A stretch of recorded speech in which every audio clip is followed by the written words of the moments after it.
an Unspoiled Network podcast. This is Spoil Me, covering Sex Education, Season 1, Episode 7. In this episode, which I think is the penultimate episode of the season, if I'm not mistaken, I think there's 8 this season, I might be wrong, we have the school dance. And there is it is fraught. There is a lot for people to deal with and consider regarding the school dance. I sort of miss these days, and then I remember this shit. Welcome to Spoil Me.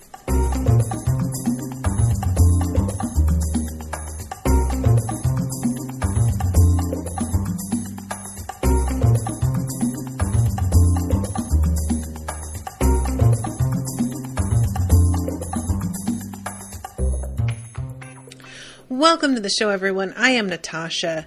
Thank you very much to Ashleigh for commissioning this episode. Ashleigh arrived before I started because there is a time difference for her, and she left some commentary in the chat, so I'll be referencing some of that as I go forward and talk about the episode. So first of all, I have to address the fact that Otis finally does apologize to Eric. I am still dissatisfied by the fact that Eric hasn't told him what happened, and there's no, I don't want Eric to be obligated to share trauma with Otis, but because they are going to be buds again, I really need Otis to know what the fuck happened. And it bothered me a little bit the way they made up, because it just didn't feel like the gravity of his betrayal was made clear enough. This is a problem that I have with a lot of things, though. It comes up a lot, and it's sort of, I feel like maybe evidence of my control issues or something, where a person will apologize and another character will just take the apology or move on. And I'm like, I don't see any evidence that they actually really get it, though. And to a degree, I feel like Otis realizes that he was a bad friend and said shitty things, but he doesn't understand all of what fucking Eric was dealing with that night, and just doesn't seem to totally appreciate what Eric deals with as a person in general. And I'm curious, he seems to know in a vague way about how Eric is bullied by Adam, but I don't get I don't see from Otis the kind of response to that I would expect. So I don't know, maybe Eric just doesn't tell Otis about a lot of it. I'm wondering if maybe that's sort of the pattern of their relationship, that Otis is in the dark sometimes about everything that Eric faces from day to day, Deanna's in the chat. She says, yeah, I found the miscommunication frustrating before, but in real life I've been disappointed in some of my white friends who haven't noticed what I'm going through or asking me about it. I'm too exhausted to explain. Yeah, and that's what I mean when I'm like, I don't want him to have to explain his trauma, but at the same time, it just feels like it's such a major part of what Eric is going through. That's just everything for him right now. And for his very best friend to not get it is so unsatisfying to me. So, Eric maybe doesn't have to explain, but I want Otis to ask. I would like to feel like he cares. I don't know. It's just the kind of thing that it's really tricky, because with Rashawn and everything that has been going on with the trial, which for those listening far in the future, we just got the guilty verdict for the murderer of George Floyd today. And I haven't because I know how exhausted she is by it, and she doesn't want to talk about it. I know what's going on, and I know how tired she is, so I don't engage with it unless she brings it up, because a lot of the time it's just too much for her to begin talking about and not have the full time and scope to really get into it, because then she has to suddenly get her head back together and go back to work because she was on break, and then it's impossible to focus. But at the same time, there have been times where I'm worried that she won't bring it up because she doesn't want to bum me out. So I try and make space, but not like put her on the spot. And it's a really tricky place to be sometimes. But yeah, with Otis, it just feels like he just really doesn't see the fucking writing on the wall, man. And Otis, this episode, it's a weird thing where I want to be kind of pleased by it, but because I don't feel like the thing with Eric was handled super well, I'm not sure how much faith they deserve. Does that make sense? Where the fact that Otis is painted this episode as being an asshole to Ola, I actually kind of liked it, because so often when a dude is a main character and he's inexperienced and he's bumbling, it's just painted as like charming and endearing, and it's not really addressed how gross they can be, inadvertently or not. So when he has the conversation that he does with Ola and says that she's a skinny house cat but Maeve is a lion, it was such a great moment because he genuinely doesn't fucking hear himself or realize what an insult he is giving. And I liked that the show doesn't seem to shy away from that and lets Ola call him an asshole and walk away, and that's that. Ola is definitely too good for fucking Otis. Like, let's get real. At the same time, though, like I said, because I don't feel satisfied by the resolution with Eric, I am not sure that I want to give the show cookies for being willing to call him out for being an asshole, because I just don't know they're going to cope with that adequately. I guess we'll see. Iantu says, I've had it happen the other way around, where white friends have told me I'm a bummer for talking about race all the time because I'm someone that needs to talk shit out. Yeah, see, and that's... Look.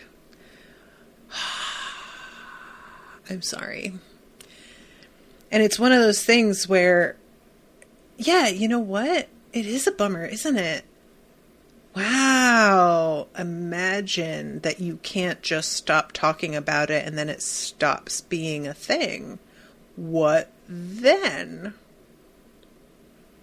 You know?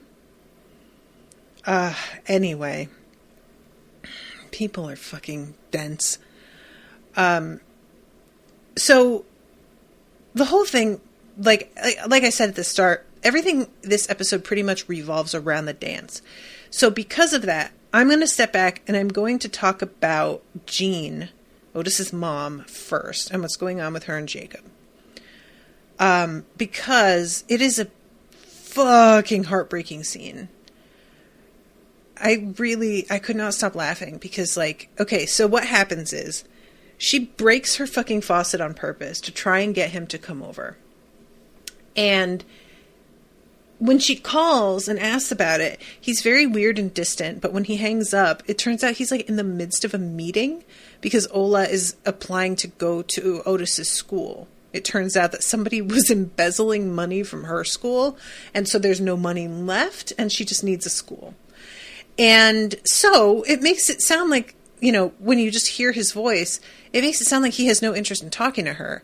But then you see that he like answered her phone call in the middle of a pretty important meeting. And then you realize like, oh, wow, actually he is very eager if he answered the call here. So Ola winds up coming over because she is going to go to the dance with Otis and drops off Jacob to work on the faucet at this time.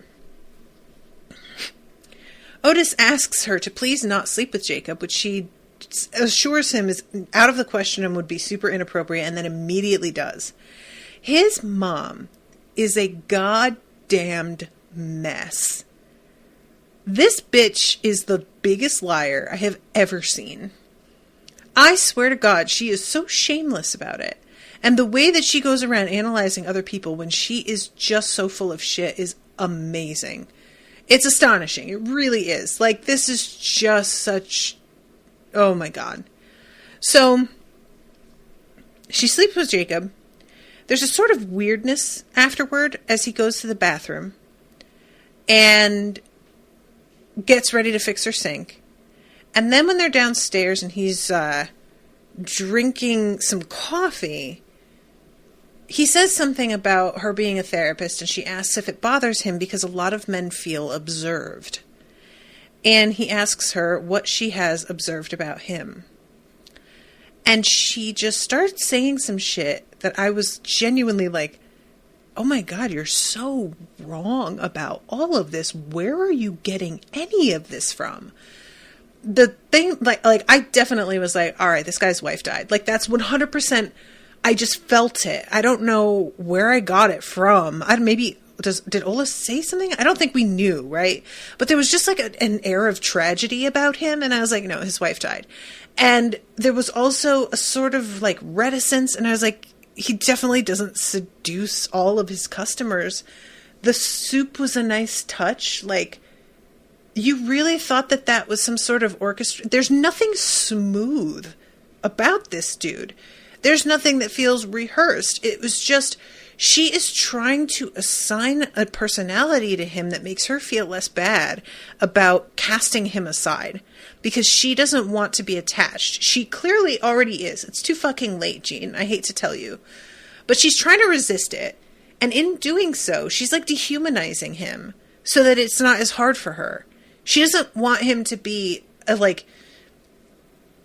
a full interesting person. She wants to have him figured out because it makes him feel less interesting, like in a way that makes her want to get to know him. If she's got him figured out, then he's a foregone conclusion and she can just move on and not feel anything about it. And it's really so embarrassing. Oh my God, you guys. That's the only word I can think. Embarrassing. She's saying, I just like, I don't know if you guys had any opinions on what the deal was with him, but I feel like this actor really played it well, that as she's saying shit, that none of that is correct at all. It just feels wrong.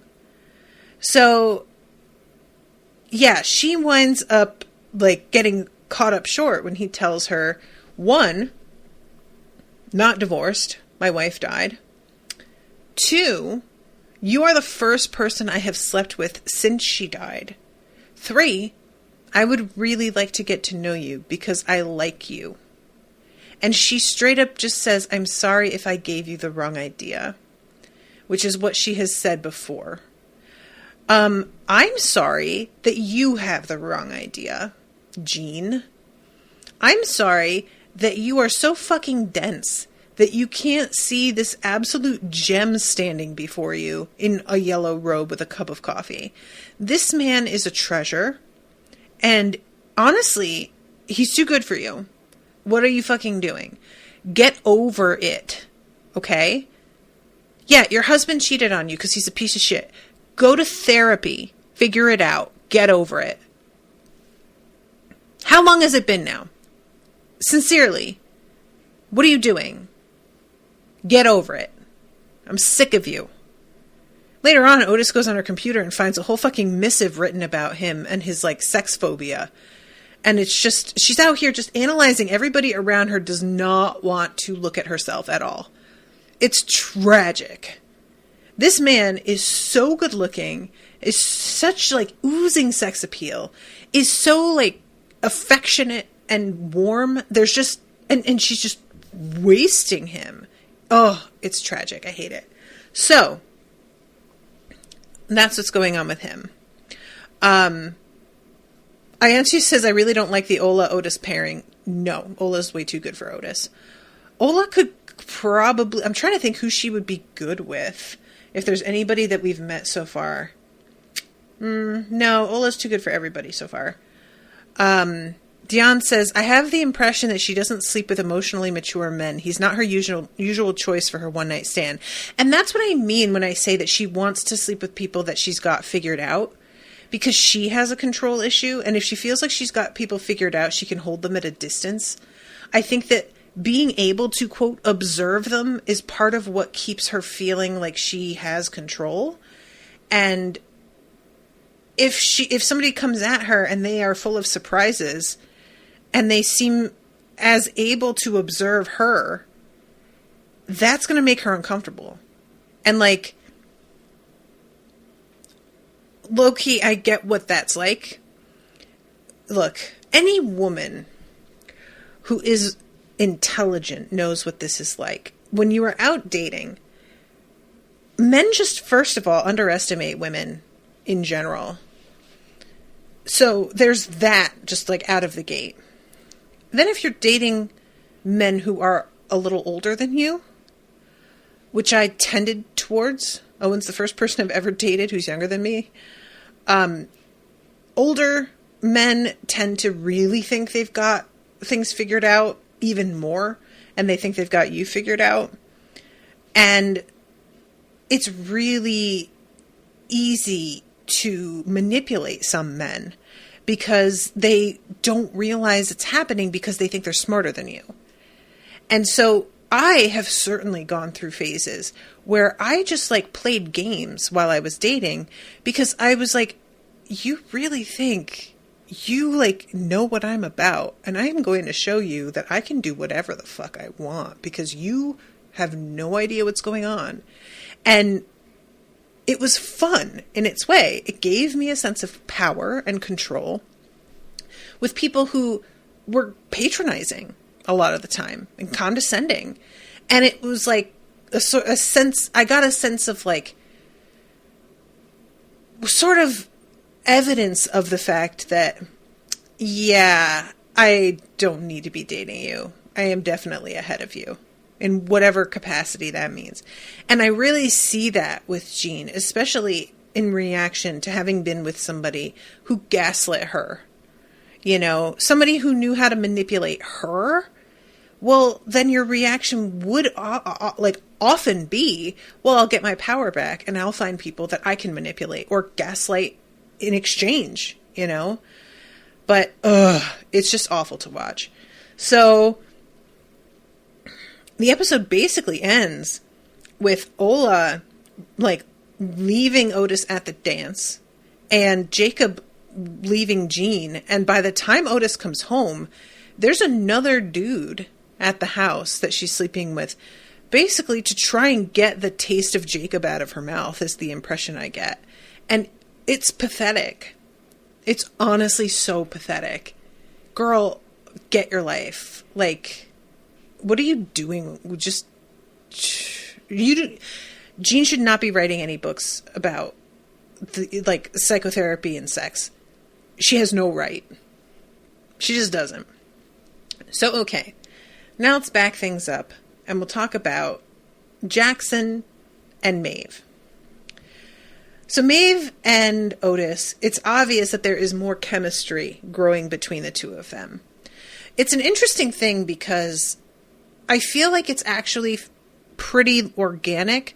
I was really worried at first about how they're obviously hinting at her being more and more interested in Otis. And I was like, I'm not sure if I'm really going to be able to buy it that Maeve is into Otis. You know, like, no offense, but Maeve's hitting Jackson. Okay, no offense, Otis, but like, Jackson is, you know, so it's hard for me to be like, yeah, she would definitely be sort of feeling the super lanky, awkward dude. But I actually kind of feel like it's working because they're getting to know each other so well. And, you know, I will say, I have certainly been with a guy who was like incredibly attractive and sort of lost interest and was much more drawn to somebody who was full of personality and really funny, and they weren't as attractive. So I know that that can happen, but it's the kind of thing sometimes that on screen, it's difficult to pull off that I believe this is happening. And I feel like it was working. The conversation that they have about whether they're going to go to the dance and both of them saying they're not going to go, and then they run into each other and it's super awkward because they're both here when they said they wouldn't be. I feel like it worked pretty well. Jackson has to sort of corner her into going. And then later on, she's shopping for a dress with her brother. And Jackson had asked her if she had a dress, and she says, of course, I'm not a troglodyte. But then it turns out she does not have one. And so her brother, is he Sean? What is her brother's name? I'm forgetting. She goes and finds this one dress that's like way out of her price range that she really likes. And he goes out and does this like basically an in-person GoFundMe plea over the loudspeaker, talking about how they're orphans and how her parents would be so proud if they were alive, but they can't afford this dress. And they walk out with the dress.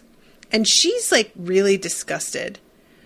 And he says, you come into the world alone and you die alone. You may as well get what you can while you're here. Or something like that. And I was like, to be honest, it's not like the worst philosophy. Like, for all intents and purposes, they are orphans. You know, him being like, what do you want me to say? That our mom's a junkie and our dad fucked off? And I honestly kind of saw his point. You know, their parents aren't there.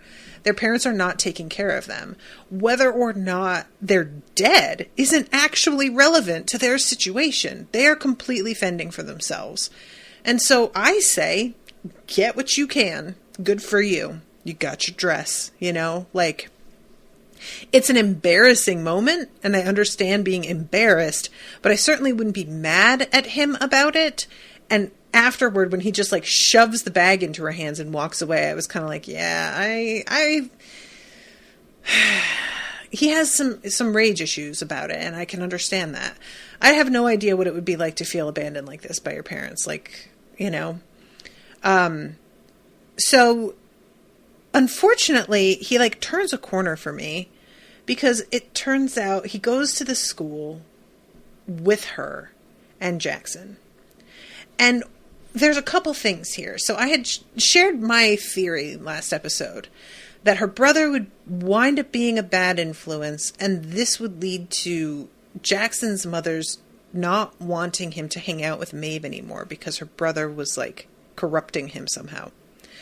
And it's interesting. It doesn't play out the way that I thought it would, which was a relief. It's much more interesting this way. But it does start to head down that road at first. So we see Jackson getting ready for the dance, and his mother tells him to be home by 10:30. And he stops dead and is like, what? Assumed, understandably, that he was going to have the next day off from training because it's a fucking special occasion. And she says, in 3 years, you'll thank me. Home by 10:30. And you can see his other mother is looking at him with this like, I'm sorry. Like, she clearly doesn't agree. But his white mom is really aggressive about it. And I just really, this is one of those things that, having had two parents who were constantly at odds with each other, who held totally different values, it was always incredibly depressing to watch the parent that I felt was more reasonable always take the L and never really put up a fight. My mother was just so much more passive, and standing up to my dad at all was not an easy proposition. He was a force of nature in a lot of ways. There was just no resisting. When he said some shit was happening, that's what happened. However, as a kid, watching her just like give me like an apologetic look behind his back but not say anything to him would be so infuriating. I would get so angry over it. And I remember a couple times, because my father was one of those people that like, he wasn't fat shamey, but he was certainly food shamey, in that he was a control freak and he wanted me to have total control over my food intake in a way that to him demonstrated strict discipline. Which was ironic because the man could inhale an entire Dansk tin of butter cookies in a sitting, but I digress. So one time I wanted a second helping of cake and he wouldn't let me have it. And my mother didn't argue with him, but instead cut me a slice and put it in the guest room and then brought me in there to eat it in secret where he wouldn't see me, demonstrating an incredibly fucked up attitude about food and eating. And it was just like one of many instances that sort of soldered together this like incredibly contrary attitude, this defiance that I can sometimes have, where I watched her not stand up for herself or stand up for me. And so I made up for it in time by overdoing it in the opposite direction to make up for the fact that nobody was standing up to this like tyrant in my house. And my dad wasn't always a tyrant, but it was pretty often. It was pretty often, you know? And I just really hated watching this because he has two parents and you would never know it. One of them sets all the rules and it runs everything and decides everything. And the other may not agree, but she does absolutely nothing to step in and stop it or take a stand in any way. And it's really useless of her. Like, get up and say something, you know? And I already said what I said last time about the fact that it's his white mother who's putting all of this pressure on him for sports and stuff. It just really feels like this gross demonstration of the subtle racism and this like possession. It just, I don't like it. It was just really upsetting to watch. Let's see. She would rather keep the peace for herself than protect her own children. Yeah, exactly. Keeping the peace is just, it is the kind of thing that is so overvalued. And I feel like we're beginning to really see in this like current stage of late stage capitalism and super racism that we're in, we're really beginning to see the cost of it. We act like keeping the peace actually does that. And it doesn't. It just oppresses. That's it. There's no peace. Not really. You're fooling yourself. And I'm really hoping that they do split up because his mother is toxic and his other mother needs to learn how to fucking stand up for anybody. Like, you can't have a kid. First of all, having a black kid with a white mother, that's already just like a minefield. And then to not stand up for that kid, it's just a really like fucked up dynamic, you know? It just feels like there's this white woman living in their house ordering the two of them around. Like, I hate it.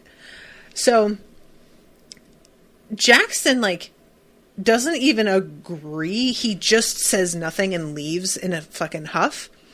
And then when he goes to get Maeve, her brother helps them pregame. And Maeve is not approving of this. She knows that Jackson isn't really supposed to be drinking. She doesn't like her brother's influence here. But also Jackson like wants to have a good time. And I felt a little bit... I was very conflicted about it because I understand Maeve not trusting her brother. It's obvious he doesn't deserve to be trusted. Like, he's fucked up. But also, there's this like low-level disapproval at the way that Jackson is engaging with it. And I wish that she could have shelved that a little and allowed him to have fun without... And I have to imagine that part of it is her being worried about what I said, which is whether his parents will let him see her again. Which she goes to the house and they slam the door in her face at the end of this. So it really does look like that's what's going to happen. But yeah, Jackson gets pretty drunk. This is what happens when you keep a kid from doing anything. Then when they get the chance, they really just go too hard. And he blurts out in front of Maeve to Otis, "If I give you another $50, will you tell me how to get Maeve to like me again?" And this is when it comes out that Otis advised Jackson and took money to explain things that she liked. This is one of those things where I'm not as mad about it as Maeve is. I understand her feeling in general about the fact that maybe Jackson was faking it. But I said while I was watching the episode where he's attempting to woo her, he's actually reading. Like at one point when she texts him and asks what he's doing, he is by himself in his house and he is reading the book that Otis had recommended to him. So he's not just, going on finding spark notes and then parroting things back to her to trick her into thinking he did it. He actually engages with the stuff that he knows she's into. To me, that's different. And the only difference is Otis took the money, but he also really tried hard to get it back. And of course, she doesn't know that. He tried to give it back to Jackson several times. Jackson didn't want to hear it, talked right over him, shoved the money into his hand, literally. And then he handed the money over to Maeve. I really, as much as I understand what I think it is that if Maeve weren't how she is, she might not take it the way that she does. And I'm not saying that she doesn't have the right to be upset, because it's a very weird thing to find out that people were like talking about you amongst each other and figuring you out. Maeve doesn't trust people, and it's clear that part of the deal of her growing more attracted to Otis has been that she feels like she can be herself around him. She doesn't have to keep secrets from him. She's dating Jackson. Reminder, he knocked her up and she got an abortion, and she still hasn't even told him. She doesn't have to tell him. But if they progressed into having a more serious relationship, I would begin to feel like, yeah, she should. I don't feel like that would be an okay thing to keep from somebody forever. That said, her feeling like she can finally trust Otis and that he is being honest with her and gives a shit about her as a person, when she doesn't feel like she really has that with anybody in her life, she has started to feel that way with Jackson. I can understand how it would feel like a slap in the face to find out that he's been prepped, essentially. I just don't have as big a problem with it as she does. I feel like I've made my case. Jackson shoved the money in his hand. He gave it to Maeve. It was the best option that he could think of other than keeping it. I believe Jackson genuinely did want to get to know her and made an actual effort to do so because, as he puts it, you're difficult to know. She puts up intense walls, and he found a way around them. And I think that in some ways, he should be a little bit commended, because he did clearly want to get to know her so much that he did find a way around, and he didn't do it by means that are deceitful. I guess you could say that him going to Otis was deceitful, but I'm not sure I really agree with that. I don't know. So anyway, her getting upset, I understand it in an abstract way, but I just personally didn't feel it. There was a sense almost of her being so prepared to find something to be upset about with folks disappointing her, that she latched onto it in a way that I didn't feel was totally warranted, because it fit with her expectation that people are always going to fuck you over and lie to you. And it doesn't, to my mind, totally line up with that. But I could see, if you're expecting it, that you would just jump to that. Does that make sense? So anyway, this leads to, because there had been a moment where Otis talked about caring about somebody who doesn't care about you back in front of everybody, and it's very clear that he means her, and she seems to catch on to that. And there's been a number of times throughout the evening that it has felt like Maeve would rather be with Otis. There's even a point in the bathroom where she sort of says to Ola, if he doesn't seem too keen, don't be upset. He doesn't have a lot of experience. And there's a real vibe of she's trying to put this girl off, but pretend that it's in the name of just giving friendly advice. And I was sort of fascinated by the fact that she would be mad at Otis for talking to Jackson about things with her, and then she'd volunteer incredibly personal information like that to Ola without actually, she's just she's being a little bit shady and a little bit jealous, and she's totally doesn't see a problem there. But then when it's about her, it's a different story. Okay, I see you, Maeve. not really fair, is it? But sure.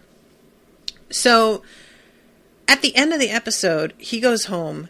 His mother begins to do the whole, do you think I don't have better things to do than get up at 4:30 in the morning to drive you 3 hours to your drills and competitions? And he says something like, oh, all about you. And she's like, what? And he's like, it's all about you. And he has the, Dutch courage. She's drunk. So he's telling her how he actually feels. And she says something about how it's all of this is your victories. And he's like, they aren't, though. These are your victories. And she just keeps going off, and he just fucking bails. And he goes straight to Maeve's and basically has like a little bit of a half panic attack on her front step and asks to stay with her. And it's interesting because she wants to like push him away when he comes to the door, because she's still so angry about the whole thing with Otis. But then she sees him being genuinely vulnerable and upset and real with her. And it just breaks right through the shell. And she's like, oh my God, okay, it's okay, And I really liked that moment of her just being angry and wanting to stay angry and then realizing like, no, he's going through some shit right now. And I really do appreciate how much the show, like, I said it before, the whole like, oh, poor rich privileged kid. And it can be really hard to make that sort of storyline feel like it's as high stakes as somebody who can't keep the fucking lights on in their house, But I feel like they've done a really good job with Jackson of showing us just how joyless his life has been.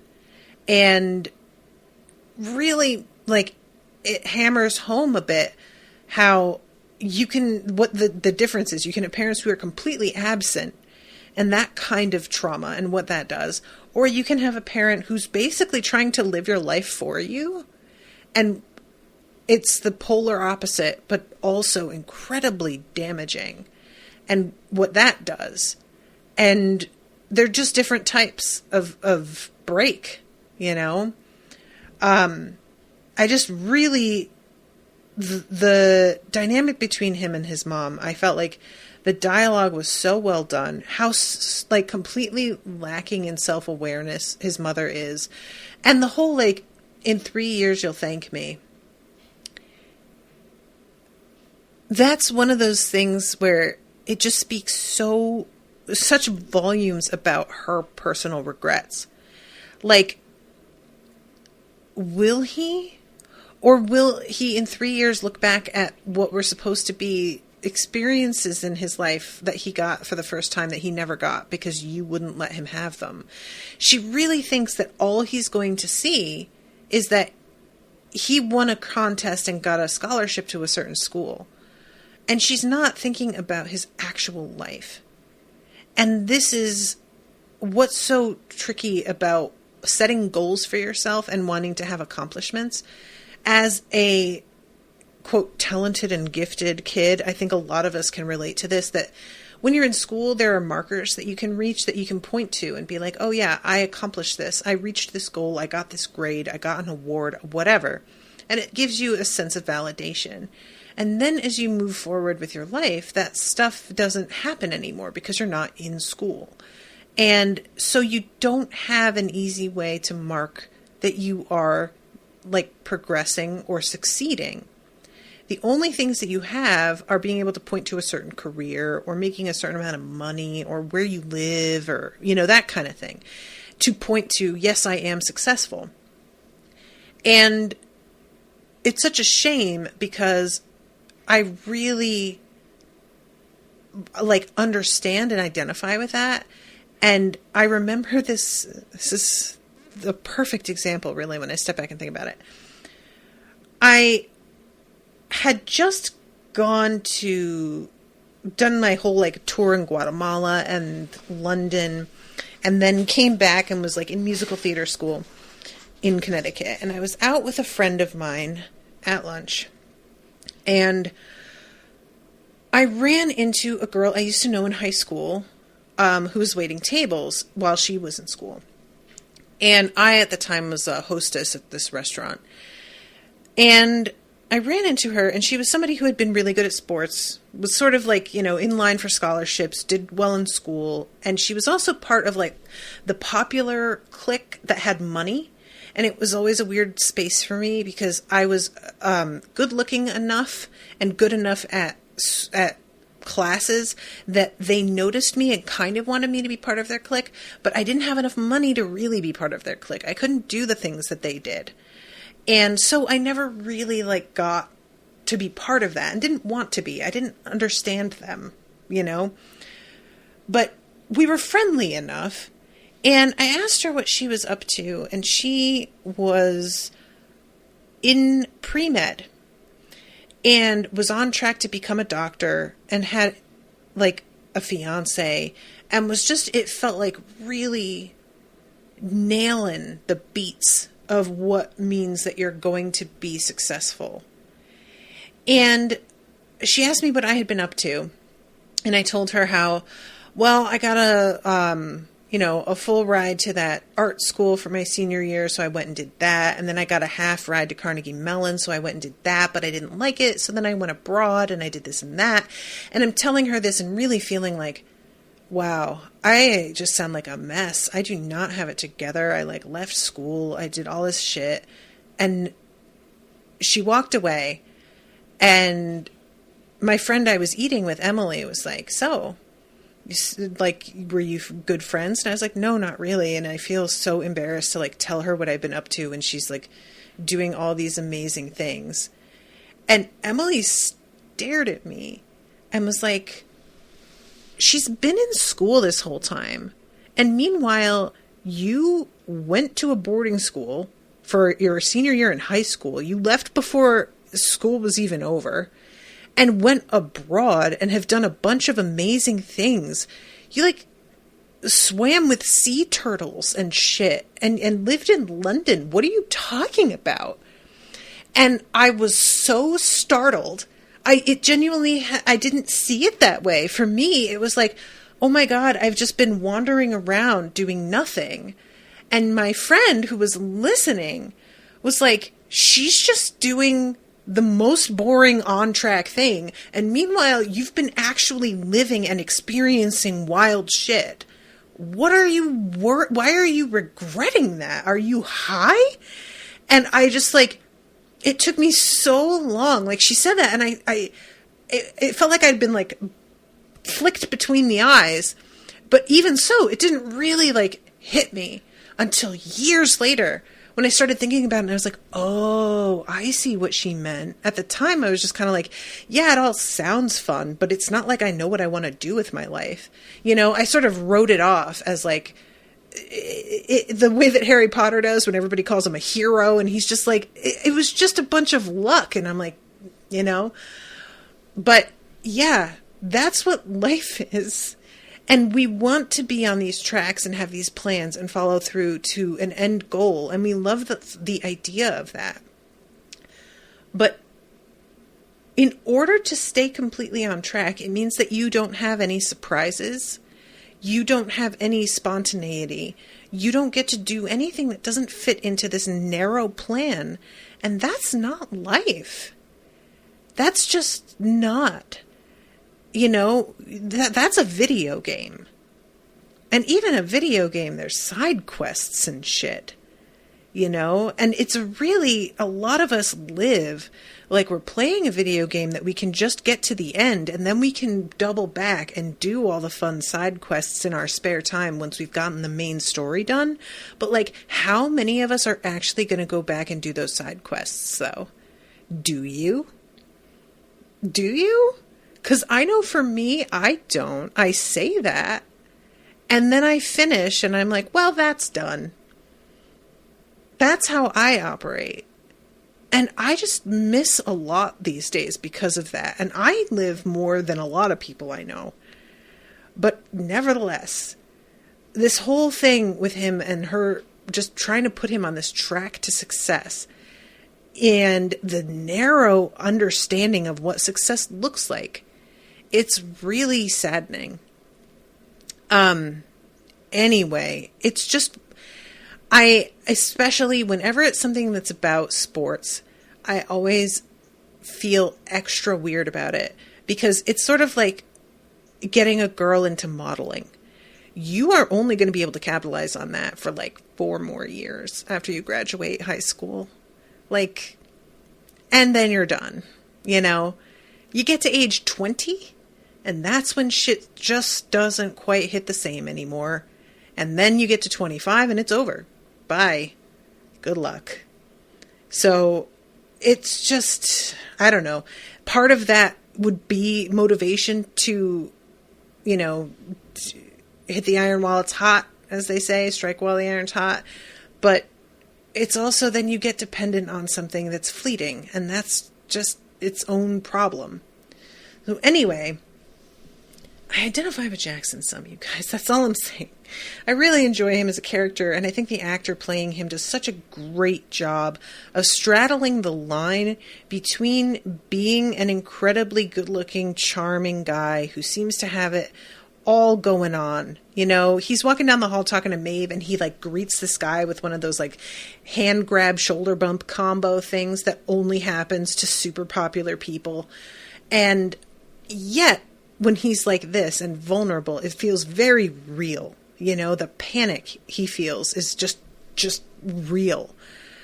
So anyway, this is part of why, like, you know, as I get older, the fact that I have made any sort of success with doing Unspoiled is a surprise and a blessing. I try not to take it for granted, but also I know that like a lot of people, you know, I'm going to be getting married in December, and a lot of people, including me at one time, would say spending money on a wedding is a waste. That you should put that money towards a house down payment or something like that. And like, I had a really small wedding the first time I got married. I regretted it. And there are times where doing the responsible thing is actually not really the right thing for you. So yeah, we're going to spend a bunch of money on a wedding, and it's impractical and maybe irresponsible. And I think it's going to be fucking great. And it's fine. And it's taken me a long time to like come to terms with that kind of thinking, you know? All right. So let's talk about Eric, because I didn't really talk about him enough this episode. I don't really want to get into, I'm going to be honest with you guys. I'm going to pretty much talk the rest of this episode about Eric, because I don't want to talk about the subplot of the guy who's stalking a girl to try and get her to go with him to the dance.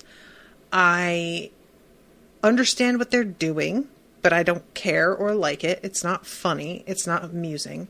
Otis's speech to him just rings hollow to me because I'm mad at Otis right now. Just keep being mad at him.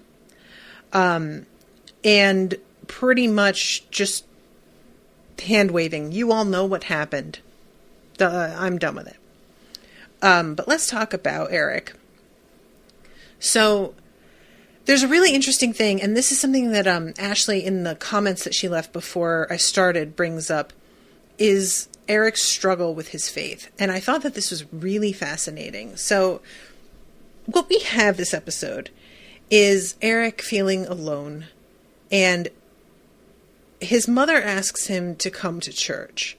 And he says, I don't go to church anymore, Mom. You know that. And she says, everyone loves you, in this way that he clearly just shrugs it off and doesn't really buy it. And he's out walking, and this car pulls up next to him. And guys, this moment, I really dreaded it because, you know, we know what happened the last time a car pulled up alongside Eric. And so the kind of like paranoia that he feels here, it's not even paranoia. It's, you know, a response to trauma. And as a woman, I think we all have had this, where somebody like comes too close or seems to be following us and we're just like, what the fuck? So he tenses totally as this car begins to slide by him. And then it pauses. And this guy says, do you know how to get to Ellicott? I'm trying to get to a wedding reception and my GPS totally screwed me. And Eric says, yeah, and he leans forward to tell this guy. And this dude is wearing eyeliner, like glittery eyeliner, an earring, a blazer that's like gold check, and this tie. He's got a pinky ring and blue nail polish, just a whole look. And Eric's like, yeah, it's that way. 15 minutes. Your nails are fierce. And the guy says, thanks. You want a tip? Stick to jewel tones. And it's this moment of just pure joy. As he pulls away, you see this relief where Eric is like, oh my God. Oh my God. He's just out living his life, going to a fucking wedding. And he's like, he's just doing it, but like himself, like how he is. And it's just so beautiful, you guys. Honestly, I'm getting teared up talking about it. And later on, he is at home and looking through his stuff. And you can see him sort of like grappling with what to do here. It's such an alien thing for me, this. He's looking at the Jesus painting on the wall, and he picks up his cross that he has on this chain, and he yells down the stairs, I'm coming with you to church. And when he goes, the preacher greets him and is telling him that they are all so happy to see him and that he is always welcome here. And there's a moment of sort of resistance in him, and then he lets go and like gets into it and begins to sing. And it's a really fascinating, because being gay and also being Christian, or being queer, just in general, and being Christian can feel like a contradiction, you know? This is something that Ashleigh says that she had a lot of conflict with. I'm going to read what she said. It's hard to feel like you belong there when there's so much pointing to your not being welcome. And that's even before you get to the thing over here with women being held against their will for decades and having their babies stolen away or thrown in septic tanks, which if you guys don't know about that, look it up. But it's just not a struggle you see portrayed that often, and if you do, it seems to be unanimous that those two parts of you can't coexist. As a gay woman, it's something I've personally struggled with. I've gone through the altar server phase to the fuck your imaginary sky god phase to joining choir and being a Eucharist minister. Yeah, it's this is definitely something that I fully expected his like, oh, I reject church, the way that he said it to his mother, to just be how it was. And, you know, it's something that I personally have a hard time relating to because religion doesn't speak to me. And it never has. I was raised in a household where there was either goddess worship, which I didn't really relate to, that was my mom's, or there was born-again Christian, which is my dad's, and I absolutely didn't relate to that. And those were my options. And both of them seemed just so full of their own weird contradictions or just odd things. Like, you know, my mother's deal with goddess worship, it is full of appropriation. And just, it's very white-centric and sort of gross in a lot of ways to me. And there's not a lot that I identify with or that draws me. So Eric feeling a pull towards going back to church and faith and wanting to participate in this, it was really interesting to watch. And I was happy for him, but I was also hyper aware that he's dressed in his hoodie and jeans in this scene. And I'm worried about him showing up to church dressed as he would normally dress and how he would be treated then. And I don't know if it would be the same. And that's what I'm concerned about, is by the end of this episode, he has decided to be who he is. And will that mesh with him trying to embrace the church again? I don't know. I hope it does. I don't know. You know, it's also unclear how much his mother knows about him. And he walks out dressed for the dance at the end of this, and she sees him.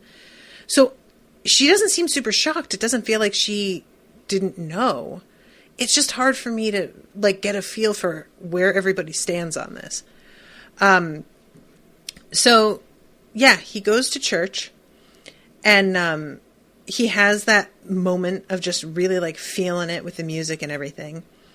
And then we see him at home, and he is getting ready, looking fierce as fuck. He has this gold lip color on. It's an eternal tragedy to me that colors like that just wash me out. I can't. Anyway, I won't get into it. But this outfit is a look. And he's got like the turban on his head. I mean, I swear to God, this whole thing is just flawless. He looks so amazing. So he says that he is going to the dance, and his father looks up and says, "Wait, I'll drive you." And he brings him, and his father talks to him about how he, when he first came to the country, had to do so much to fit in, and he didn't want that for his own children. "I wanted you to be proud and strong, but you are so different, and I am afraid for you." And Eric says, "Your fear doesn't help me, Dad. It makes me feel weak." And he starts to walk away, and he says, "But why do you have to be so much?" And Eric just says, "This is me." And his father says, "I don't want you to be hurt." And Eric says, "Look, I'll be hurt either way. Isn't it better to be who I am?" And I love this. His dad has been so polite, and somebody honks their horn. And his dad screams, "I told you to wait!" And then he's like startled, and he says, "I just shouted at that man." And Eric starts laughing. It says, "Yeah, you did." And he says, "Maybe I am learning from my brave son." And it's honestly the sweetest thing in the world, you guys. I just love this so much. And they hug each other. And then the camera pans over to Adam, who is sitting there with tears in his eyes, watching a father and son connect. The son being someone that he freely mocked and threatened because it was the one person he felt he could demean, who even he has a good relationship with his father, or at least better. And I just was so happy, you guys. I was so pleased. The whole thing with Eric and his father has been so fraught, and it's been handled really well. With him, like, not being homophobic, but just being afraid. And I just love it. I loved it so much. It was so good. I just got so teary-eyed, like I genuinely... And obviously it's not the same. But as somebody who is also a lot, you do get told by people to keep that shit under wraps. You know? And you get taught that it's probably better if you do. And it's really hard sometimes to, like, be okay with it. And... when you're somebody like Eric, I mean, you know, God bless him. And I'm out of time, so I won't get into much detail about what's going on with Adam, except to say that he starts to get into Eric's face as Eric walks into the dance. And Eric turns around and is like, "What? Now? Are you going to try and fuck me up now? No? Okay, good." And it's really interesting. Adam says something like, "I'll fucking kill you," which is probably the strongest language that he has used so far, which I find genuinely alarming, I'll be honest. However, there is no real heart behind it. It's so sad when he says it. And then he picks a fight inside with Steve, Amy's new boyfriend. And his dad gets involved, and he grabs his dad by the face and screams, "I hate you." And that was a moment, you guys. Grabbing a man by the face? Yikes. That is some demeaning shit. Like, that was one of those moments where, because Adam is such a mess, that I understand why his father is so frustrated with him. But I also despise the way his father is coping with him. And so the way that he just like shoved him and grabbed him by and screamed, "I hate you," there was a bit of catharsis there. And when he grabs him and screams that, and he stops and looks around and realizes that everybody is watching, and he looks like he's going to cry and then walks away, I just feel like it hits different, you know? It's just really, so we'll see what happens. Everybody's parents are a mess in this show. Eric, honestly, has probably like the most genuinely supportive parents out of everybody. Yeah, so this episode, there was a lot of stuff that made me angry, but there was a lot that made me happy too. So, I can't believe the next episode's season finale. How many seasons are there? I know that I have asked this before. Forgive me, everybody. It's 2 seasons. And is there going to be a 3rd season? Dion says 3. There's only 2 listed on Netflix. So I don't know if there's a 3rd one that's going to be coming. Okay, so a 3rd one's coming. Okay, cool. All right, guys. Well, thank you again so much for hanging out with me. Thank you, Ashleigh, for commissioning this and for leaving a bunch of comments. Appreciate your participation. And I will be seeing you guys again soon with a new episode. Until then, toodaloo, motherfuckers.